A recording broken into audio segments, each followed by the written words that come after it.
आप देख रहे हैं नवोदय टाइम्स पंजाब केसरी टीवी।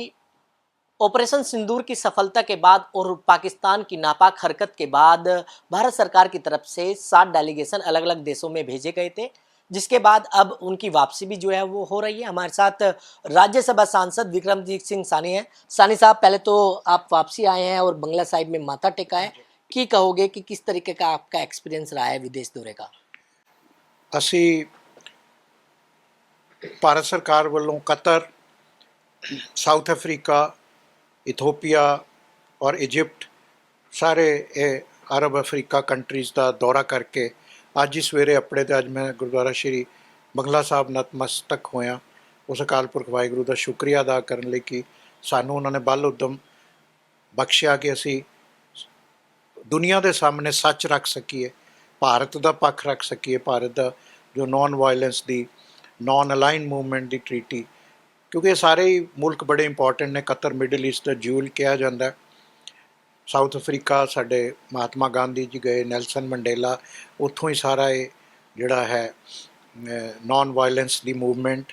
ਔਰ ਫਿਰ ਇਜਿਪਟ ਦੇ ਵਿੱਚ ਨਹਿਰੂ ਨਾਸਿਰ ਦੀ ਜਿਹੜੀ ਨੌਨ NAM ਦੀ ਮੂਵਮੈਂਟ। ਔਰ ਇਥੋਪੀਆ, ਸਾਰੇ ਅਫਰੀਕਨ ਦੇ ਜਿਹੜੇ ਦੇਸ਼ ਹੈ, ਅਫਰੀਕਨ ਯੂਨੀਅਨ ਦੇ ਹੈੱਡਕੁਆਟਰ ਹੈ। ਔਰ ਅਸੀਂ ਇਹ ਮੈਸੇਜ ਦੇਣ ਵਿੱਚ ਕਾਫੀ ਉਹਨਾਂ ਨੂੰ ਕਨਵਿੰਸ ਕਰਾਉਣ ਵਿੱਚ, ਪਤਾ ਤੇ ਉਹਨਾਂ ਨੂੰ ਸੀ ਪਰ ਤੱਥ ਨਹੀਂ ਪਤਾ, ਕਿਉਂਕਿ ਸੋਸ਼ਲ ਮੀਡੀਆ ਦੀ ਨਿਊਜ਼ ਜਾਂਦੀ ਹੈ, ਉਹ ਵੀ ਕਹਿ ਰਹੇ ਅਨਫਿਲਟਰਡ ਨਿਊਜ਼ ਆਉਂਦੀ ਹੈ, ਕੁਛ ਲਿਖ ਰਿਹਾ। ਪਰ ਅਸੀਂ ਉਹ ਕਾਫੀ ਮੈਸੇਜ ਉਹਨਾਂ ਨੂੰ ਡਿਲੀਵਰ ਕਰਨ ਦੇ ਵਿੱਚ ਕਿ ਭਾਰਤ ਕਦੇ ਵੀ ਲੜਾਈ ਨਹੀਂ ਚਾਹੁੰਦਾ, ਭਾਰਤ ਅਮਨ ਅਮਾਨ ਚਾਹੁੰਦਾ ਹੈ।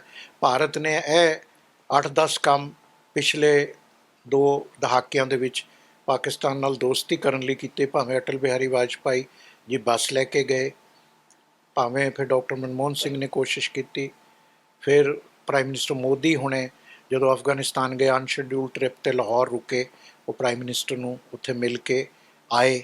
ਲੇਕਿਨ ਸਾਨੂੰ ਰਿਜ਼ਲਟ ਦੇ ਵਿੱਚ ਕੀ ਮਿਲਿਆ? 26/11 ਹੋ ਗਿਆ, 36 ਸਿੰਘ ਪੂਰਾ ਹੋ ਗਿਆ।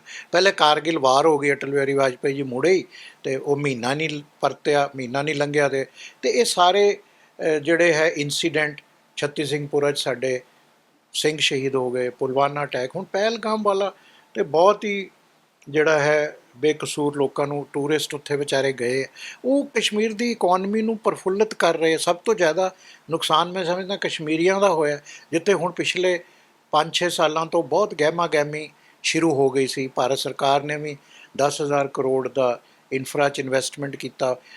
ਸਾਨੂੰ ਡਾਟਾ ਮਿਲਿਆ ਪਿਛਲੇ ਸਾਲ ਜੰਮੂ ਕਸ਼ਮੀਰ 'ਚ 10 ਕਰੋੜ ਟੂਰਿਸਟ ਗਏ। ਉਹ ਬੜਾ ਹੀ ਕਿਸੇ ਨੇ ਬਹੁਤ ਸ਼ੈਤਾਨੀ ਦਾ ਕੰਮ ਕੀਤਾ, ਇੰਨਾ ਜ਼ੁਲਮ ਕਿ ਉਹਨਾਂ ਦੇ ਸਾਹਮਣੇ ਉਹਨੂੰ ਮਾਰਿਆ। ਅਤੇ ਫਿਰ ਅਸੀਂ ਇਹ ਵੀ ਦੱਸਿਆ ਵੀ ਭਾਰਤ ਨੇ ਫਿਰ ਵੀ ਰਿਸਟ੍ਰੇਂਟ ਦਿਖਾਇਆ, ਅਸੀਂ ਸੈਲਫ ਡਿਫੈਂਸ ਲਈ ਅਟੈਕ ਕੀਤਾ। ਔਰ ਜਿਹੜੇ ਉਹਨਾਂ ਦੇ ਟੈਰਰਿਸਟ ਕੈਂਪ ਹੈਗੇ ਨੇ, ਟੈਰਰਿਸਟ ਠਿਕਾਣਿਆਂ 'ਤੇ, ਉੱਥੇ ਹੀ ਨਿਸ਼ਾਨਾ ਬਣਾਇਆ। ਵੇਅਰ ਐਜ਼ ਸਾਡੇ ਉਹਨਾਂ ਨੇ, ਪਾਕਿਸਤਾਨ ਨੇ ਕਿੰਨੇ ਡਰੋਨ ਛੱਡੇ ਸਾਡੇ ਸਿਵਿਲੀਅਨਸ ਦੇ ਉੱਤੇ, ਭਾਵੇਂ ਜੰਮੂ 'ਚ ਆਏ, ਪੰਜਾਬ 'ਚ ਆਏ, ਬਠਿੰਡੇ ਤੱਕ, ਪਠਾਨਕੋਟ, ਜਿੱਥੇ ਵੀ, ਔਰ ਰਾਜਸਥਾਨ 'ਚ, ਹਰਿਆਣਾ 'ਚ ਸਰਸਾ। ਅਤੇ ਉਹ मैसेज देने में असी काफ़ी सफल हुए। सर, अगर बात करें जिस तरीके से सफल हुए हैं, इंडिया ने ऑपरेशन सिंदूर की सफलता के बाद डेलीगेशन आप लोग गए, ऐसे ही पाकिस्तान भी भेज रहा है। क्या लगता है कि पाकिस्तान भी उस तरीके की जाके अपनी बात रखेगा? पाकिस्तान ने एक ही डेलीगेशन हजे कल पहुंचे वाशिंगटन दे विच, जिहड़े उत्थों दे फॉर्मर फॉरेन मिनिस्टर या सैनेटर्स या वगैरह वगैरह गए ने। हुण जमहूरीयत है, क्योंकि इन्ना सब पासे भारत का जिहड़ा है वो पिया है, ਭਾਰਤ ਦਾ ਪੱਖ ਰੱਖਣ ਦਾ ਇੰਨਾ ਹੋਇਆ। ਉਹਨਾਂ ਨੂੰ ਵੀ ਕਿਹਾ ਵੀ ਅਸੀਂ, ਉਹ ਆਪਣਾ ਗੱਲ ਕਹਿਣਗੇ, ਪਰ ਕਿਤੇ ਨਾ ਕਿਤੇ ਜੇ ਅਮਰੀਕਾ ਗਏ ਨੇ, ਸਰ ਅਮਰੀਕਾ ਨੂੰ ਨਹੀਂ ਪਤਾ 9/11 ਹੋਇਆ ਅਤੇ ਉੱਥੇ ਉਸਾਮਾ ਬਿਨ ਲਾਡਨ ਕਿੱਥੇ ਫੜਿਆ, ਅਮਰੀਕਾ ਨੇ ਕਿੱਥੇ ਮਾਰਿਆ, ਡੇਵਿਡ ਹੈਡਲੇ ਕਿੱਥੋਂ ਦਾ ਸੀ, ਬੰਬਈ ਵਾਲਾ ਆਜ਼ਾਦ ਫੜਿਆ, ਉਹ ਕਿੱਥੋਂ ਦਾ, ਅਜ਼ਮ ਕਸਾਬ। ਅਤੇ ਇਹ ਦੱਸਣ ਦੀ ਲੋੜ ਕੀ ਹੈ? ਦੁਨੀਆ ਨੂੰ ਸਭ ਪਤਾ ਹੈ। ਅਸੀਂ ਤਾਂ ਸਿਰਫ ਉਹਨਾਂ ਨੂੰ ਯਾਦ ਕਰਾਇਆ। ਕੋਈ ਲੰਡਨ 'ਚ ਧਮਾਕਾ ਹੋ ਜਾਏ, ਇੱਥੇ ਹੋ ਜਾਏ, ਇਹ ਸਾਰਿਆਂ ਨੂੰ ਪਤਾ। ਤਾਲੀਬਾਨ ਪਹਿਲੇ ਚੱਲਦੇ ਸੀ ਉੱਥੇ, ਉਹ ਬੰਦ ਹੋਇਆ। ਅਫਗਾਨਿਸਤਾਨ ਹਾਵੀ ਹੋ ਗਏ, ਜਿਹੜੇ ਉੱਥੇ ਹੁਣ ਇੱਧਰ ਸ਼ੁਰੂ ਹੋ ਗਏ। ਉਹਨਾਂ ਨੂੰ ਤਾਂ ਕੋਈ ਨਾ ਕੋਈ ਕੰਮ ਚਾਹੀਦਾ। ਸੌਰੀ ਟੂ ਸੇ, ਮਤਲਬ ਇਹ ਟੈਰਰਿਸਟ ਟ੍ਰੇਨਿੰਗ ਕੈਂਪ ਜਿਹੜਾ ਹੈ, ਉਹ ਟੈਰਰਿਸਟ, ਇਨਹਿਊਮਨ, ਬਾਰਬਰਿਕ ਔਰ ਬੇਦੋਸ਼ ਬੇਗੁਨਾਹ ਵਿਅਕਤੀਆਂ ਨੂੰ ਮਾਰਨਾ, ਸਿਵਿਲੀਅਨਸ ਨੂੰ ਮਾਰਨਾ। ਇਹ ਟੂਰਿਸਟ ਦੇ ਕੀ ਹੈ ਵੀ ਕੋਈ ਗੱਲ ਹੈ, ਆਰਮੀ ਨਾਲ ਕਰੋ, ਕੋਈ ਜੋ ਵੀ ਹੈ ਇਹ ਸਿਵਿਲੀਅਨਸ ਨੂੰ ਮਾਰਨਾ, ਉਹ ਕੋਈ ਟੂਰਿਸਟ ਗਏ ਉਹਨਾਂ ਨੂੰ ਉਹਨਾਂ ਦੀ ਫੈਮਿਲੀ ਦੇ ਸਾਹਮਣੇ ਮਾਰਨਾ, ਇਹ ਕਿਹੜਾ ਧਰਮ ਸਿਖਾਉਂਦਾ, ਇਹ ਕਿਹੜਾ ਉਹ ਕਿੱਥੇ ਲਿਖਿਆ? ਔਰ ਟੈਰਰਿਸਟ ਦਾ ਤਾਂ ਕੋਈ रिलीजन कोई धर्म है नहीं। जिस तरीके से आप अरब कंट्रियों में गए हो, किस तरीके का फीडबैक उन लोगों का रहा है? नहीं, अरब कंट्रीज का एक ही थोड़ा पॉइंट था, ये तो सारी बातें वो मानते हैं, लेकिन वो कहते हैं भी इंडिया का और पैलेस्टाइन का, इंडिया को जो पैलेस्टाइन के साथ पहले रिश्ता था वो ऐसा उनको नरेटिव मिल रहा है, लेकिन वो भी हमने क्लियर किया भाई हम तो ओस्लो जो डायलॉग हुआ उसमें पैलेस्टाइन के साथ हैं, 2 नेशन थ्योरी भारत प्रौढ़ता कर रहा है। और अभी जितने रेजोल्यूशन पैलेस्टाइन के लिए आए 11 में हमने पक्ष में वोट दिया, 3 में वोट हमने एब्सटेन इसलिए किया क्योंकि वो आईसीसी इंटरनेशनल क्राइम जो है काउंसिल फॉर क्राइम, या एक रेजोल्यूशन आया था कि ट्रेड बंद कर दो, तो उसकी वजह से हमने एब्सटेन किया। पैलेस्टाइन स्पेसिफिक नहीं थे, वो और कारण थे। तो अब हम एड भी दे रहे हैं, पिछले सालों में हमने $40 मिलियन की एड दी, अभी भी ह्यूमैनिटेरियन ग्राउंड जा रहा है। और भारत कह रहा है भी लड़ाई बंद होनी चाहिए, तशद्दुद हो रहा है पैलेस्टीनियंस पे या जो भी गाज़ा स्ट्रिप पे। तो काफ़ी चीज़ें हमने खुल के बात, उन्होंने भी खुल के पूछा कि उनके मन में जो शंका थी, और हमने भी खुल के जवाब दिया। वहाँ के जो थिंक टैंक थे, पॉलिटिशियंस थे, अपोजिशन के लीडर, एमपीज़, डायस्पोरा या वहाँ के जो लोग थे, मीडिया था वहाँ का। तो मेरा आखिरी सवाल ये है सर, जिस तरीके से ये सारी चीज़ें तो हो गई हैं, अब सीडीएस ने जिस तरीके से बयान दिया है, विपक्ष लगातार सवाल सरकार पर खड़े कर रहा है।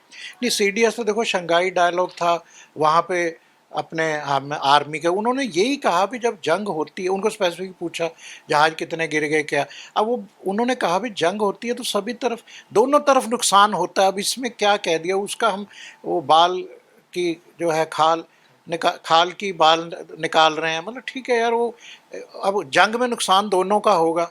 अब एक गिरा या 2 गिरे या इधर कितने मरे उतने कितने मरे, ये तो अब क्या इसका कोई, हम इंडिया भी तो कह रहा है ना कि हमने ये ठिकानों पे वो नूरपुर जो एयर बेस है उसको उड़ा दिया, ये कर दिया, वो करे, वो कोई सुन नहीं रहा 10 बातें।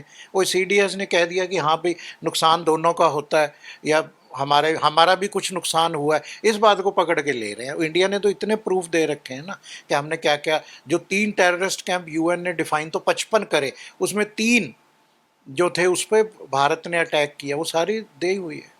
तो बिल्कुल ये थे राज्यसभा सांसद विक्रमजीत सिंह साहनी, जिन्होंने अरब कंट्रियों में जाकर भारत की बात रखी। दिल्ली से कमल कुमार कंसल, नवोदय टाइम्स, पंजाब केसरी टीवी। हमसे जुड़े रहने के लिए हमारे YouTube चैनल को सब्सक्राइब करें और नई वीडियो की नोटिफिकेशन के लिए बेल आइकॉन को दबाएं।